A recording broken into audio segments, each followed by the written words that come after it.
Our elites are always telling you how progressive they are. They tout their commitment to diversity. They fret about global warming. They're up for any new bathroom rule you can think of as long as it sounds modern. They're classic cool moms, basically, eager to show off their open minds. But their liberalism ends at the water's edge. When it comes to China, our greatest rival, American elites bow deeply to the elderly fascists who run that country. When the Chinese say jump, our ruling class has only one question: how high? Consider Gap, the proudly liberal clothing outfit.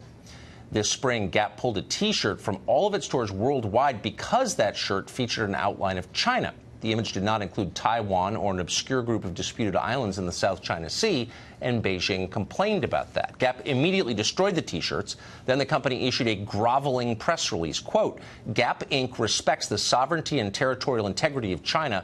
We failed to reflect the correct map of China. In other words, I'm sorry for being naughty, most honorable sir.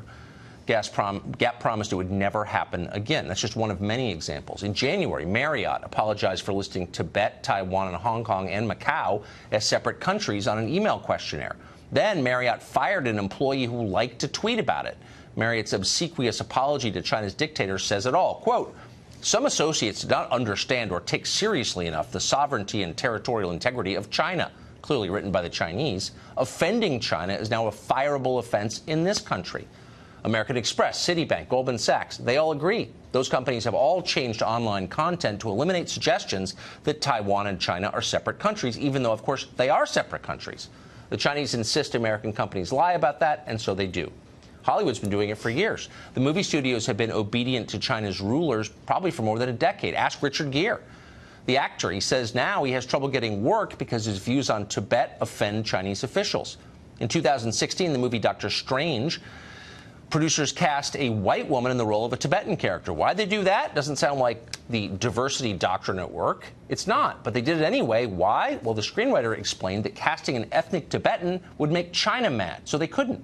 In 2012, a remake of Red Dawn changed the bad guy from China to North Korea. Why? You know, because they didn't want to offend Beijing. How eager are American elites to do the bidding of their Chinese masters? Ask yourself this. Whatever happened to the Dalai Lama? Remember him? He used to be a hero to Americans, especially American liberals. They loved him. You almost never hear his name anymore. It turns out the Chinese government doesn't like him for his human rights activism. So under pressure from the Chinese government, his appearances by the Dalai Lama have been canceled around the world, including, shamefully, in this country. The Dalai Lama may be a great moral leader, but China pays the bills. Frank Wolf is a rare former member of Congress who has been sounding the alarm on China for a very long time, and he joins us now. Congressman, I'm grateful to have you.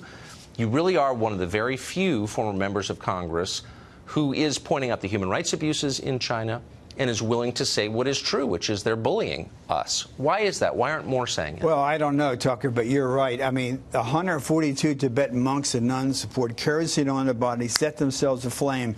There are Uyghur Muslim children, thousands being taken away to detention camps. Catholic bishops right now? Right now. Muslims are being rounded up in China. Thousands. Many thousands in detention camps, almost like Stalinist camps. And Catholic bishops missing, 2 Catholic.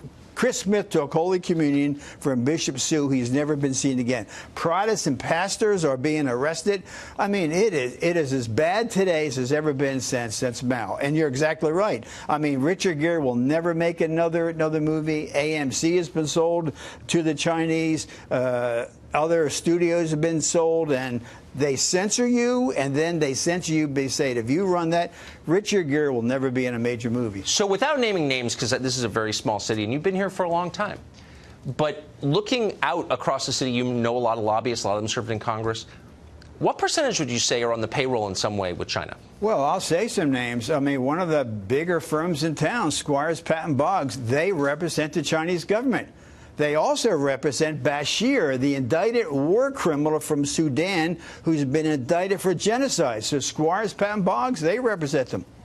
So would you say that many different lobbying outfits, PR firms in Washington in some way take money from the Chinese interests? Yes, they do. What's just interesting, during the 80s when I got elected, when Ronald Reagan was here, no company, no PR firm, no law firm would have ever represented the Soviet Union.